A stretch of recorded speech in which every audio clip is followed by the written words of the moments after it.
نحمده ونستعينه ونستغفره ونعوذ بالله من شرور أنفسنا ومن سيئات أعمالنا من يهده الله فلا مضل له ومن يضلل فلا هادي له أشهد أن لا إله إلا الله وحده لا شريك له وأشهد أن محمدا عبده ورسوله فإن خير الحديث كتاب الله وخير الهدى هدى محمد صلى الله عليه وسلم وشر الأمور محدثاتها وكل محدثة بدعة وكل بدعة ضلالة وكل ضلالة في النار فأعوذ بالله من الشيطان الرجيم من همزه ونفخه ونفسه بسم الله الرحمن الرحيم يا أيها الذين آمنوا اتقوا الله حق تقاته ولا تموتن إلا وأنتم مسلمون يا أيها الناس اتقوا ربكم الذي خلقكم من نفس واحدة وخلق منها زوجها وبث منهما رجالا كثيرا ونساء واتقوا الله الذي تساءلون به والأرحام إن الله كان عليكم رقيبا يا أيها الذين آمنوا اتقوا الله وقولوا قولا سديدا يصلح لكم أعمالكم ويغفر لكم ذنوبكم ومن يطع الله ورسوله فقد فاز فوزا عظيما قال الله سبحانه وتعالى في كلامه المجيد أعوذ بالله من الشيطان الرجيم بسم الله الرحمن الرحيم إن الذين آمنوا وعملوا الصالحات كانت لهم جنات الفردوس نزلا وقال النبي صلى الله عليه وسلم قال تعالى أعددت لعبادي الصالحين ما لا عين رأت ولا أذن سمعت ولا خطر على قلب بشر. تمام تعریفیں ہر قسم کی عبادت اس ایک اللہ رب العالمین کے لیے لائق و زیبا ہے جس نے مجھ کو اور آپ کو پیدا کیا، جو سمندروں کا رب ہے، جو درختوں کا رب ہے، جو پہاڑوں کا رب ہے، جو زمین و آسمان کا رب ہے. اس ایک اللہ کو چھوڑ کر ہرگز کبھی بھی کسی کی عبادت نہیں کی جا سکتی. سبحان اللہ و بحمدہ سبحان اللہ العظیم.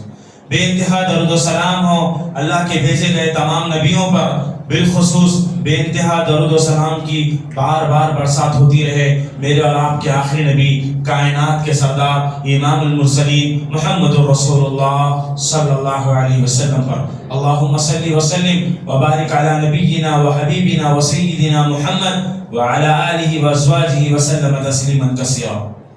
قابل احترام بزرگوں، نوجوان دوستوں اور پردہ نشین میری اسلامی ماں اور بہنوں، جمعہ کے اس مبارک موقع پر جو عنوان آپ کے سامنے رکھا گیا، رب العالمین کی بنائی ہوئی عالی شان جنت کا تعارف. میں اور آپ نیکیاں کرتے ہیں، رمضان گیا، ہم نے رمضان میں نیک اعمال کیے، صدقہ و خیرات کیے، نمازیں پڑھی، زکوٰۃ دیا، عمرے کیے، اور زندگی بھر ہم نیکیاں کر رہے ہیں. ہماری نیکیوں کی وجہ کیا ہے؟ ہم نیکیاں کیوں جمع کرتے ہیں؟ اس کا واحد ایک ہی مقصد ہے کہ میں اور آپ رب کی بنائی ہوئی جنت کو حاصل کریں. میں اور آپ دنیا میں آئے جنت کو پانے کے لیے. میرے اور آپ کو مجھ کو اور آپ کو اللہ نے دنیا میں بھیجا تو محض اپنی عبادت کے لیے، تاکہ اللہ کی بندگی کر کے اس کے اعمال کے مطابق میں اور آپ زندگی گزار کے اپنا ٹھکانہ جنت بنائیں. جنت کیا ہے؟ جنت کیا ہے؟ رب العالمین نے جو مومنوں کے لیے جنت بنائی، اس جنت کا تعارف ہم جانیں گے کہ آخر جنت کسے کہتے ہیں. ایک صحابی رسول صلی اللہ علیہ وسلم، پیارے نبی صلی اللہ علیہ وسلم کے پاس آئے اور کہا اے اللہ کے رسول بتائیے جنت کیا ہے، جنت کیسی چیز ہے، جنت کیسی جگہ ہے؟ تو اللہ کے نبی صلی اللہ علیہ وسلم فرماتے ہیں کہ اللہ رب العالمین کہتا ہے اعددت لعبادی الصالحین، کہ میں نے اپنے نیک بندوں کے لیے جنت بنائی. کیسی جنت بنائی؟ اللہ کے نبی صلی اللہ علیہ وسلم فرماتے ما لا عین رأت، اللہ نے ایسی جنت بنائی ہے جس کو آج تک دنیا کی کسی آنکھ نے نہیں دیکھا. اللہ نے ایک ایسی جنت بنائی مومنوں کے لیے جس کو آج تک کسی آنکھوں نے نہیں دیکھا. ولا اذن سمعت، اس جنت کے بارے میں کسی کانوں نے نہیں سنا آج تک. ولا خطر علی قلب بشر، اور جنت کیسی ہوگی اس کا تصور انسانوں کے دل پر سے کبھی گزرا نہیں ہوگا. اللہ نے ایسی جنت بنائی. سبحان اللہ. لیث بن سعد المصری رحمہ اللہ کہتے ہیں ایک نہیں دو نہیں، ساری کائنات کے انسان مل کر اگر جنت کی نعمتوں کے بارے میں دنیا کے اندر سوچنا چاہیں گے، رب کی ربوبیت کی قسم وہ تھک جائیں گے مگر کبھی جنت کے بارے میں معلوم نہیں کر سکیں گے، کیونکہ دنیا میں رب کی بنائی ہوئی جنت کا تصور کرنا ناممکن ہے. وہ جنت اتنی پاک، اتنی عظیم، اتنی عالی شان نعمتوں والی ہے کہ اس کا تصور کرنا اس کائنات کے اندر ناممکن ہے۔ اللہ رب العالمین قرآن مجید میں کہتا ہے کہ بے شک میں نے مومنوں کی جانوں کو اور ان کے مالوں کو جنت کے بدلے خرید دیا ہے۔ بِأَنَّ لَهُمُ الْجَنَّةَ، میں نے جنت کو خرید لیا ہے مومنوں کی جان اور ان کے مال کے بدلے۔ میں اور آپ ایمان والے ہیں، ہماری جانوں کی کوئی پرواہ نہیں، ہمیں اپنے مالوں کی کوئی پرواہ نہیں۔ اللہ نے ہماری جانوں کی حفاظت کی ہے، اللہ نے ہمارے مالوں کی حفاظت کی ہے۔ کہا اللہ نے مومنوں کی جان اور مال کے بدلے ان کے لیے جنت لکھ دی ہے۔ جنت کیا ہے؟ جب قیامت کا دن ہوگا، قیامت کا دن ہوگا، سارے لوگ میدان محشر میں جمع ہوں گے۔ آدم علیہ السلام سے لے کر اب تک اور قیامت تک جتنے لوگ آئیں گے، سارے لوگوں کو اللہ رب العالمین میدان محشر کی زمین پر کھڑا کرے گا۔ اللہ رب العالمین آئے گا، سارے انبیاء ہوں گے، سارے فرشتے ہوں گے، سارے انسان ہوں گے، سارے جنات ہوں گے۔ اللہ رب العالمین اس وقت جبرائیل کو حکم دے گا موت کو لایا جائے۔ سارے انسان کھڑے ہوں گے، ایک دمبے کو لایا جائے گا، ایک جانور کو لایا جائے گا جس کے اندر جان ہوگی۔ آدم علیہ السلام سے لے کر قیامت تک آنے والے سارے انسانوں اور جنات کی جان اس ایک جانور کے اندر ہوگی جس کا نام اللہ نے موت رکھا ہے۔ اللہ تعالیٰ فرشتوں کو حکم دے گا آج اس موت کو ذبح کر دو، اس جانور کو ذبح کر دو۔ جب اس جانور کو ذبح کر دیا جائے گا، اللہ اعلان کرے گا آج موت کو موت دے دی گئی ہے، اب کسی کو موت آنے والی نہیں ہے۔ اب جو جنت میں جائے گا ہمیشہ زندہ رہے گا، کبھی مرنے والا نہیں ہے، اور اب جو جہنم میں جائے گا وہ ہمیشہ جہنم میں رہے گا، اس کو کبھی موت آنے والی نہیں ہے، کیونکہ تمہارے رب نے یہ فیصلہ کر دیا ہے کہ آج موت کو موت دے دی گئی ہے، اب کسی کو موت آنے والی نہیں ہے۔ موت کا مسئلہ دنیا کی حد تک تھا، اب جب بندہ حشر کی زمین پر آئے گا، اللہ اس جانور کو ذبح کر کے یہ اعلان کروائے گا کہ آج موت کو موت دے دی گئی ہے، اب کسی کو موت آنے والی نہیں ہے۔ اہل جنت کے لیے کتنی بڑی خوشخبری ہے۔ اہل جنت کی سب سے بڑی کامیابی یہ ہے کہ جب جنتی جنت میں چلے جائیں گے کبھی موت آنے والی نہیں ہے، کبھی موت آنے والی نہیں ہے۔ خالدین، وہ ہمیشہ کی زندگی ہے، کبھی ختم ہونے والی نہیں، کبھی فنا ہونے والی نہیں۔ اہل جنت کے لیے بشارت ہے دنیا میں، اگر تمہیں اللہ نے جنت دے دی تو خوش مناؤ کہ اللہ تعالیٰ تم کو کبھی موت دینے والا نہیں ہے، کیونکہ جنتیوں کے لیے کبھی موت آنے والی نہیں ہے۔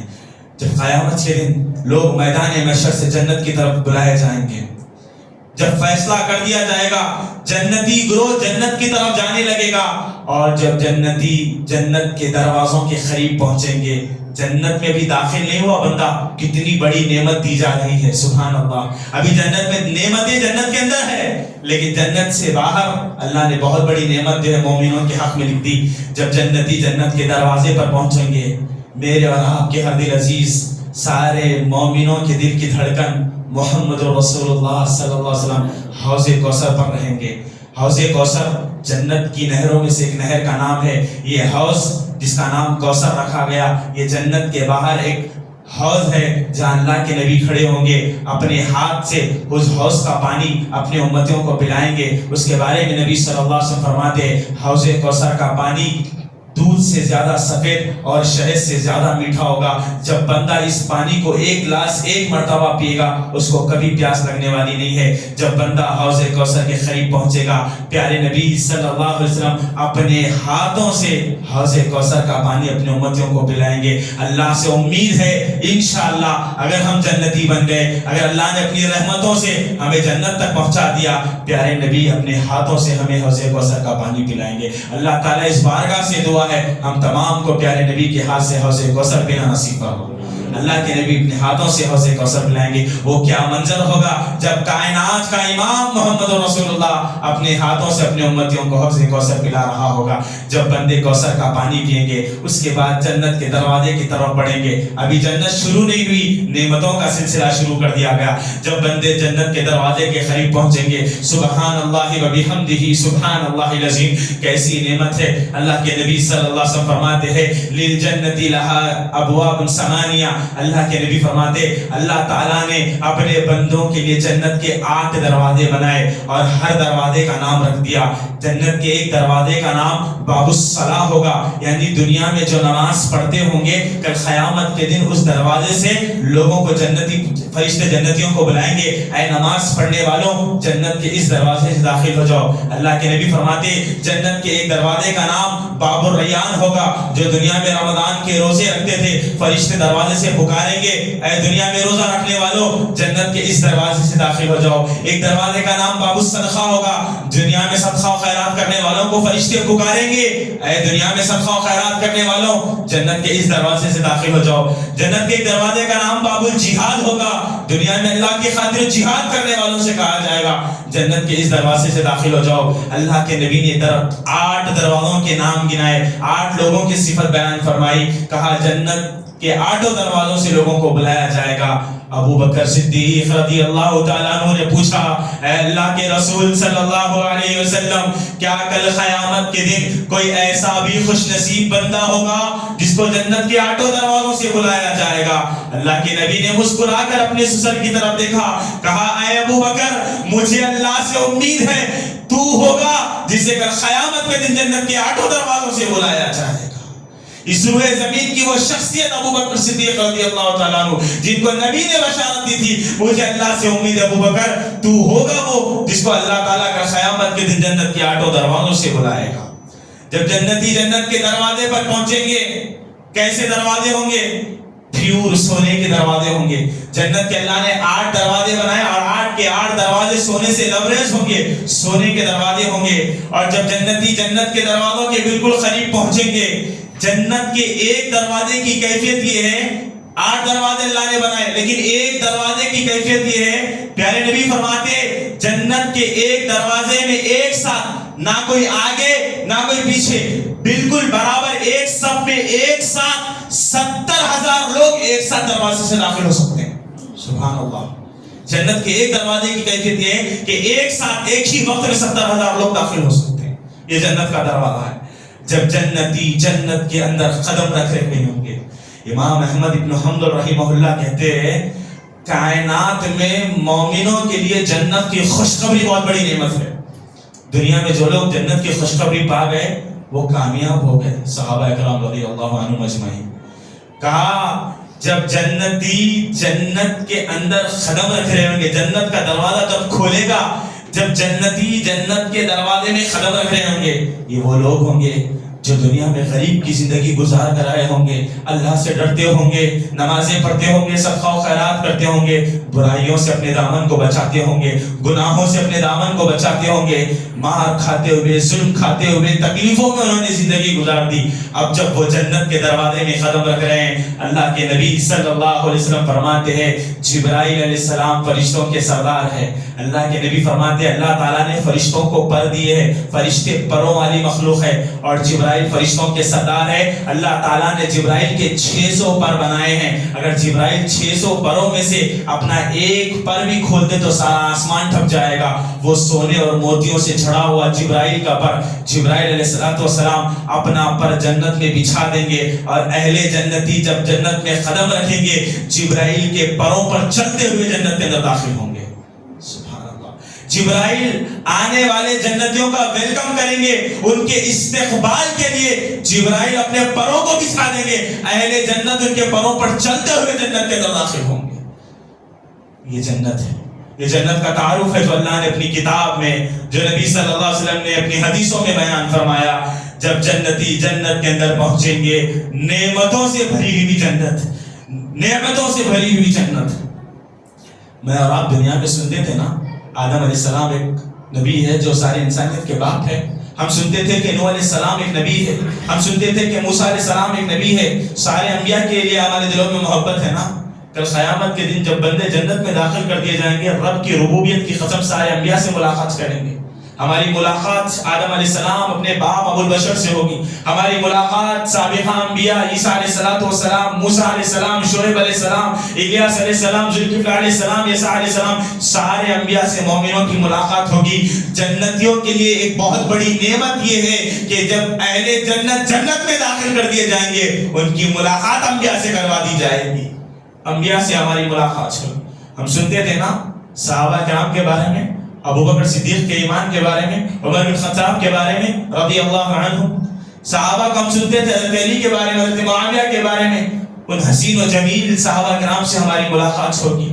صحابہ کرام سے ہم ملاقات کریں گے. یہ جنت کی بہت بڑی نعمت ہوگی کہ میں اور آپ جب جنت میں انشاءاللہ داخل ہوں گے، ہماری ملاقات صدیق اکبر سے کرائی جائے گی، ہماری ملاقات عمر بن خطاب سے ہوگی، ہماری ملاقات علی بن ابی طالب سے ہوگی، ہماری ملاقات عثمان بن عفان سے ہوگی، ہماری ملاقات معاویہ بن ابی سفیان سے ہوگی. ہم جس دنیا میں صحابہ کا دفاع کرتے تھے، اپنی ماؤں سے ہم محبت کرتے، ہماری ماں عائشہ صدیقہ سے ہماری ملاقات کرائی جائے گی. جب جنتی جنت میں پہنچیں گے، خدیجہ الکبریٰ سے ملاقات کریں گے، حضرت صفیہ سے ملاقات کریں گے، میمونہ سے ملاقات کریں گے. ازواج مطہرات نبی کی بیویاں جو امت کی مائیں ہیں، ان سے ہماری ملاقات ہوگی.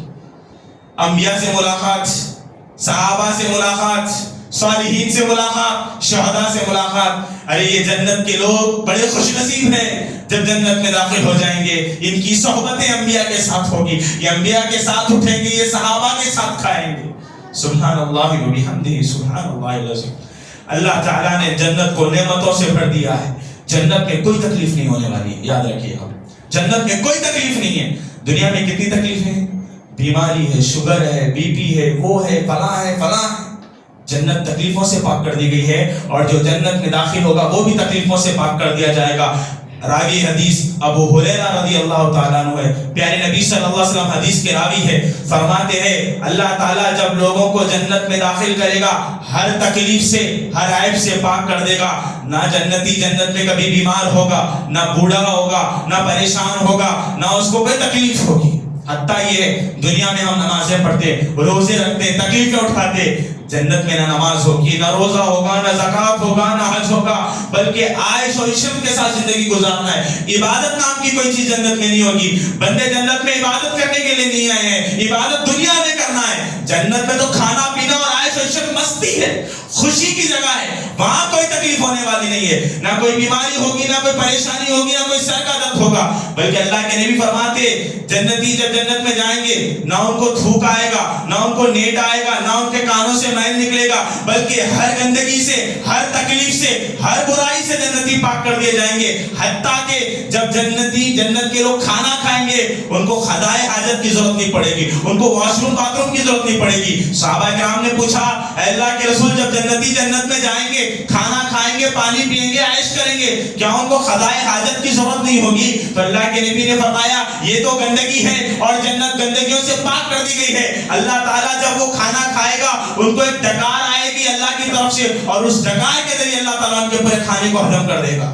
کوئی تکلیف نہیں، کھائیں گے لیکن بغیر کسی تکلیف کے. یہ جنت کی نعمت ہے کہ جنت کو اللہ رب العالمین نے ہر عیب سے پاک کر دیا ہے. بلکہ جب جنتی جنت میں جائیں گے، ان کے چہرے 14ویں رات کی چاند کی طرح چمک رہے ہوں گے، ایک دم خوبصورت. جنت کی نعمتیں، اس کا تصور دنیا کے اندر ناممکن ہے. کتاب و سنت کے اندر جنت کے بارے میں جتنی چیزیں بتائی گئی ہے وہ ایک ہلکی جھلک ہے. حقیقت میں جنت کیسی ہے وہ اللہ جانتا ہے. اللہ نے عالی شان جنت اپنے مومن بندوں کے لیے تیار کر رکھی ہے. ابو سعید خدری رضی اللہ تعالیٰ عنہ فرماتے ہیں، غور سے سنیے. ابو سعید خدری رضی اللہ تعالیٰ عنہ کہتے ہیں پیارے نبی صلی اللہ علیہ وسلم نے فرمایا فَلَوْ أَنَّ أَحَدَ مَاتَ، اللہ کے نبی کہتے ہیں فَلَوْ أَنَّ أَحَدَ مَاتَ فَرَحًا لَمَاتَ أَهْلُ الْجَنَّةِ. جنت میں موت نہیں ہے، جنت موت سے پاک ہے، جنت میں موت نہیں ہے. لیکن اللہ کے نبی فرماتے فَلَوْ أَنَّ أَحَدًا مَاتَ، اگر جنت میں موت ہوتی تو اہل جنت جنت کی نعمتوں کو دیکھ کر خوشی سے مر جاتے. اللہ سبحان اللہ و بحمدہ سبحان اللہ. جنت میں موت نہیں ہے، لیکن اگر جنتی جنت کی نعمتوں کو دیکھ لیتے تو خوشی سے مر جاتے. اللہ نے ایسی عالی شان جنت اپنے مومن بندوں کے لیے تیار کر رکھی ہے. آج ہم اللہ کے بندے بن کر زندگی گزار رہے ہیں. کل جب جنت میں ہمارا بلاوا ہوگا انشاءاللہ، جب اللہ کے نیک بندے جنت میں پہنچیں گے، اللہ کہے گا آج تو میرا مہمان ہے، میں تیرا میزبان ہوں. اللہ کہے گا میں تیری خاطرداری کروں گا، تو جنت میں آ جا، رحمتوں والی جنت میں آ جا. جب بندہ جنت میں جائے گا، اللہ تعالیٰ اس کی میزبانی کرے گا. اللہ کے نبی صلی اللہ علیہ وسلم سے پوچھا گیا اے اللہ کے رسول جب جنتی جنت میں جائیں گے سب سے پہلے اللہ تعالیٰ ان کو کیا کھلائے گا؟ سب سے پہلا کھانا جنتیوں کا کیا ہوگا؟ اللہ کے نبی نے فرمایا زیادت کبد النون، اللہ کے نبی نے فرمایا جنتی جب جنت میں داخل کیے جائیں گے اللہ تعالیٰ سب سے پہلے انہیں مچھلی کے جگر کا ٹکڑا کھلائے گا۔ جنت کی مچھلی کیسی ہے اللہ بہتر جانتا ہے، اس کا مزہ کیسا ہے اللہ بہتر جانتا ہے۔ اللہ تعالیٰ جنت کی مچھلی کے جگر کا ٹکڑا پہلی بار مومنوں کو جنت میں کھلائے گا، یہ جنتیوں کا پہلا کھانا ہوگا۔ سبحان اللہ، اتنی عظیم جنت۔ اللہ کے نبی فرماتے ہیں اللہ تعالیٰ نے جنت میں جتنے محل بنائے سب سونے کے، سونے کے۔ آپ نے فرمایا کہ میں نے خواب میں سونے کا محل دیکھا جو عمر بن خطاب کے نام سے تھا، فلاں کا نام ہوگا عبداللہ بن عبد الرزاق کا محل، ہاشم بن عبداللہ کا محل، ہر ایک کا نام ہوگا اس محل کے اوپر۔ اور جو دنیا میں اللہ کی حمد و ثنا بیان کرتے سبحان اللہ الحمدللہ پڑھتے، ایک ایک تسبیح کے بدلے ایک ایک محل اللہ بنائے گا۔ صرف ایک محل نہیں دے گا اللہ تعالیٰ، کئی محلات ہمارے نام ہوں گے، ذاتی پراپرٹی ہوگی ہماری، سونے چاندی کے محلات، سونے چاندی کے برتنوں میں جنتیوں کو کھلایا جائے گا۔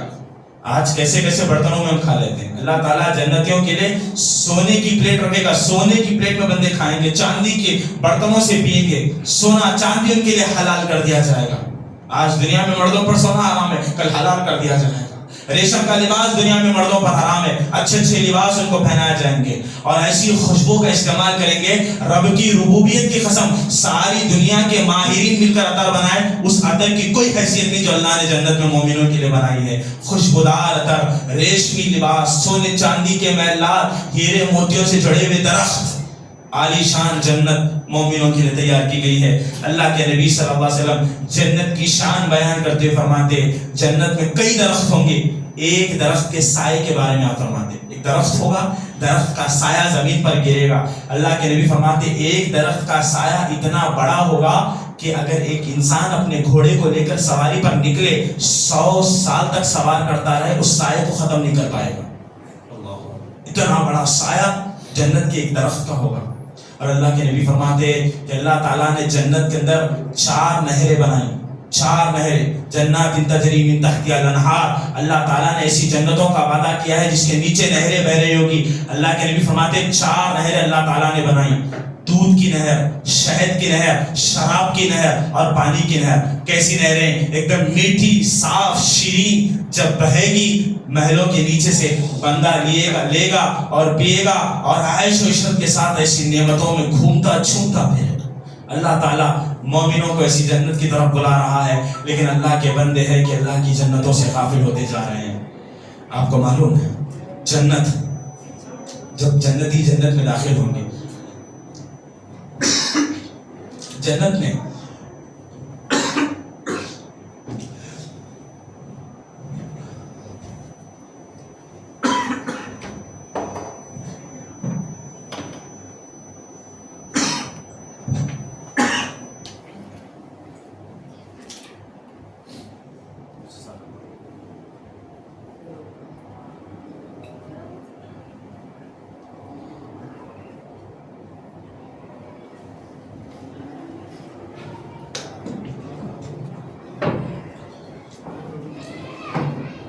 جب جنتی جنت میں داخل ہوں گے، جنت کے اللہ تعالیٰ فرماتے ہیں پھر جنت میاں کا درجہ، اللہ تعالیٰ نے جنت کے اندر 100 درجے بنائے، 1 2 3 4 ایسے اللہ نے 100 درجے جنت کے بنائے۔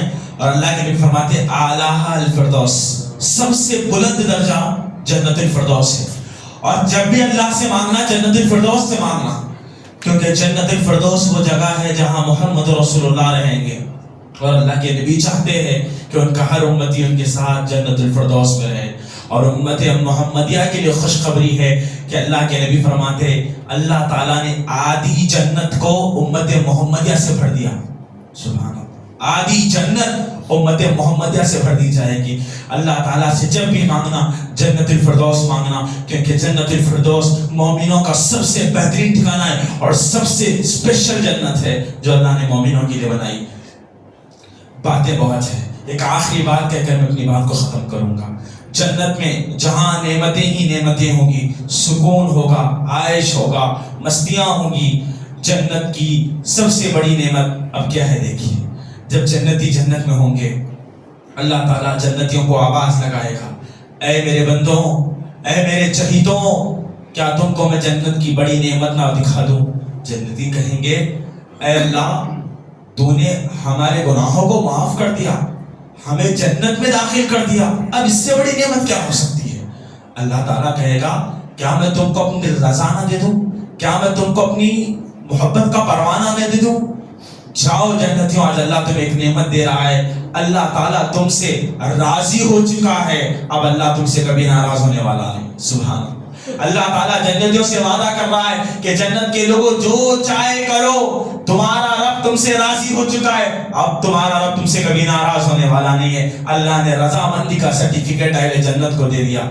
اور جانتے اب صحابہ کون ہیں؟ صحابہ عزوہ ہستی کے وہ سرزمین کے وہ لوگ تھے جن کو اللہ نے دنیا میں اپنی رضامندی کی سرٹیفکیٹ دے دی تھی، کہا رضی اللہ عنہم ورضوان، میں صحابہ سے راضی، صحابہ مجھ سے راضی۔ دنیا میں جنت کی بشارت پا کر چلے گئے صحابہ۔ ہمیں بھی جنت میں لے جانے والے اعمال کرنے چاہیے۔ پھر اللہ تعالیٰ جنت میں ندا لگائے گا، اے جنت کے لوگوں، کیا میں تم کو جنت کی اور ایک نعمت نہ دے دوں، ایک بہت بڑی نعمت نہ دے دوں؟ جنتی کہیں گے اے اللہ، تو نے ہمارے گناہوں کو معاف کر دیا، ہم کو جنت میں داخل کر دیا، اپنی رضامندی بھی دے دی، اب اس سے بڑھ کر نعمت کیا ہو سکتی ہے میرے مولا؟ اللہ تعالیٰ کہے گا اے جنت کے لوگوں، کیا تم اپنے رب کے چہرے کو دیکھنا نہیں چاہو گے؟ کیا تم مجھے دیکھنا پسند نہیں کرو گے؟ سارے جنتی پریشان ہو جائیں گے، اللہ تجھے دیکھنے کی باری ہے، تجھے دیکھنا ہے۔ اللہ اکبر، کیا منظر ہوگا جب جنتی جنت میں اللہ کے چہرے کا دیدار کریں گے۔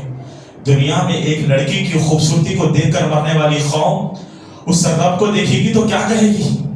ساری دنیا کی خوبصورتی ایک طرف، میرے پروردگار کی خوبصورتی ایک طرف۔ پیارے نبی نے فرمایا تھا ان اللہ جمیل یحب الجمال، یقیناً رب العالمین خوبصورت ہے، بہت خوبصورت ہے، اتنا خوبصورت ہے تصور دنیا میں ناممکن ہے۔ موسیٰ علیہ السلام نے کہا تھا اللہ میں تجھے دیکھنا چاہتا ہوں۔ اللہ تعالیٰ نے اپنا ہلکا سا نور اس پہاڑ کے اوپر دکھایا، وہ پہاڑ جیسی مخلوق اللہ کے نور کو برداشت نہ کر سکی، جل کر خاک ہو گئی۔ اللہ کو دیکھنے کی باری ہے۔ اللہ تعالیٰ مومنوں کی آنکھوں پہ اتنی طاقت ڈالے گا کہ وہ اللہ کے نور کو دیکھ سکے۔ سارے فرشتے ایک جگہ جمع ہوں گے، کیونکہ فرشتوں نے بھی آج تک اللہ کو نہیں دیکھا۔ اللہ تعالیٰ سارے فرشتوں کو ایک جگہ کھڑا کرے گا، سارے انبیاء کو ایک جگہ جمع کرے گا، سارے جناتوں کو ایک جگہ جمع کرے گا، سارے نیک مومن بندوں کو ایک جگہ جمع کرے گا۔ سارے لوگوں کی آنکھوں میں اللہ اتنی طاقت دے گا کہ وہ اپنے نور کو دیکھ سکے۔ جنتی جنت میں پہنچ گئے، اللہ تعالیٰ اپنے اور جنتیوں کے درمیان جو پردہ ہے اس پردے کو ہٹا دے گا۔ سارے جنتی اللہ کے چہرے کو دیکھ رہے ہوں گے اور بھول جائیں گے جنت کیا چیز ہے، بس اللہ کے چہرے کو دیکھتے رہیں گے اور کہیں گے سبحان اللہ، سبحان اللہ و بحمدہ، سبحان اللہ العظیم۔ رب تیرے چہرے سے بڑھ کر کوئی نعمت نہیں ہے، جنت کی سب سے بڑی نعمت تیرے چہرے کا دیدار ہے۔ کیا منظر ہوگا جب اللہ کو دیکھ رہے ہوں گے، کتنا خوبصورت ہمارا رب ہوگا، کتنا خوبصورت ہمارا رب ہوگا۔ اللہ اپنے چہرے کا دیدار جنتیوں کو کرائے گا، یہ جنت کی سب سے بڑی نعمت ہے۔ اور اللہ تعالیٰ ایمان والوں سے وعدہ کرتا ہے وجوہ یومئذ ناظرہ الی ربہا ناظرہ، اس دن جب میرے نیک بندے آئیں گے تر و تازہ نعمتوں میں ہوں گے اور اپنے رب کے چہرے کی طرف دیکھ رہے ہوں گے۔ اس جنت کو پانے کے لیے دنیا میں 5 وقت کی نمازیں پڑھنا ہوگا، ماں باپ کی فرمانبرداری کرنا ہوگا، رمضان کے مکمل روزے رکھنا ہوگا، غریبوں کی مدد کرنا ہوگا، گناہوں سے اپنے آپ کو بچانا ہوگا، لوگوں کے ساتھ اچھا معاملہ کرنا ہوگا، چھوٹوں پر شفقت، بڑوں کی عزت کرنا ہوگا، علماء کا ساتھ دینا ہوگا، ہر برائی سے ہر گندگی سے اپنے آپ کو بچانا ہوگا۔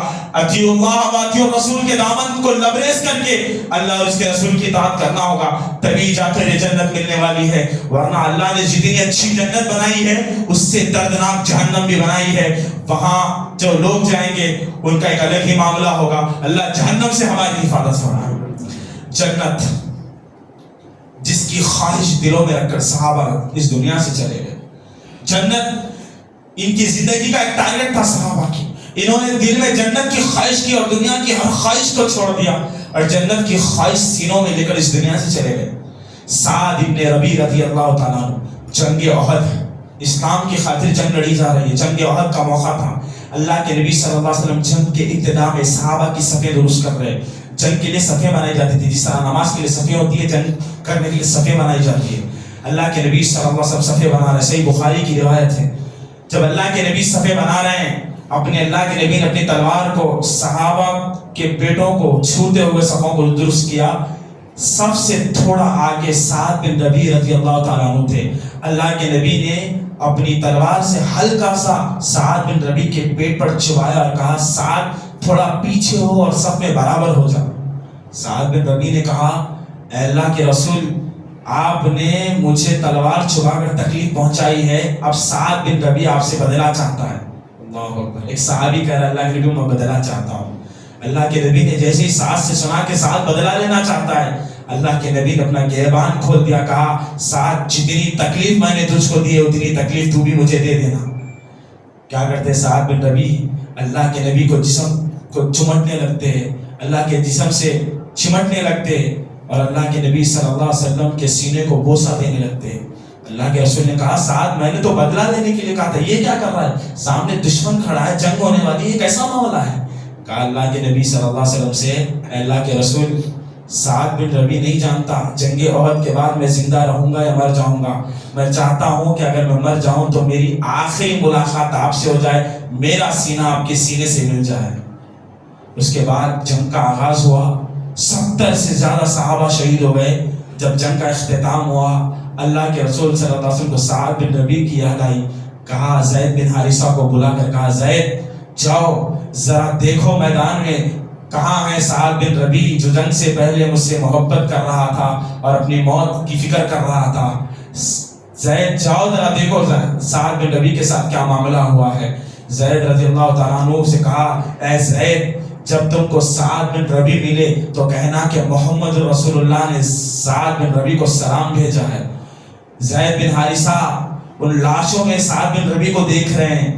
بہت دیر کے بعد ایک کنارے پر سعد بن ربیع نظر آئے، دیکھا کہ سعد بن ربیع کی حالت ایسی ہے کہ جسم کی ساری انتڑیاں باہر نکل چکی ہے، جان نکلنے کے لیے کچھ لمحے باقی ہے۔ سعد بن ربیع اپنی ہوش زندگی کے آخری لمحوں میں۔ زید بن حارثہ آ کر سعد بن ربیع سے کہنے لگے سعد کیسے ہو؟ کہا سعد بن ربیع نے دیکھ رہے ہو میرا حال، میں نے کہا تھا اللہ کے رسول صلی اللہ علیہ وسلم سے شاید کہ میری آخری جنگ ہو جائے، میں مرنے والا ہوں۔ کہا زید بن حارثہ نے اللہ کے رسول صلی اللہ علیہ وسلم نے تم کو سلام بھیجا ہے سعد، اور یہ پوچھا ہے کہ تم کیسے محسوس کر رہے ہو۔ پڑھا کر سعد بن ربیع نے کہا جاؤ جا کر محمد رسول اللہ سے کہہ دینا کہ سعد بن ربیع بھی آپ کو سلام پیش کرتا ہے، اور کہہ دینا اللہ نے جو مومنوں سے وعدہ کیا ہے میں نے اس کو پا لیا ہے، اس احد کی وادی سے مجھے جنت کی خوشبو آ رہی ہے۔ یہ کہنا تھا، سعد بن ربیع کا انتقال ہوا۔ سینوں میں محبت، اللہ کا خوف لے کر دنیا سے جانے والے کل جنت میں چلے جائیں گے۔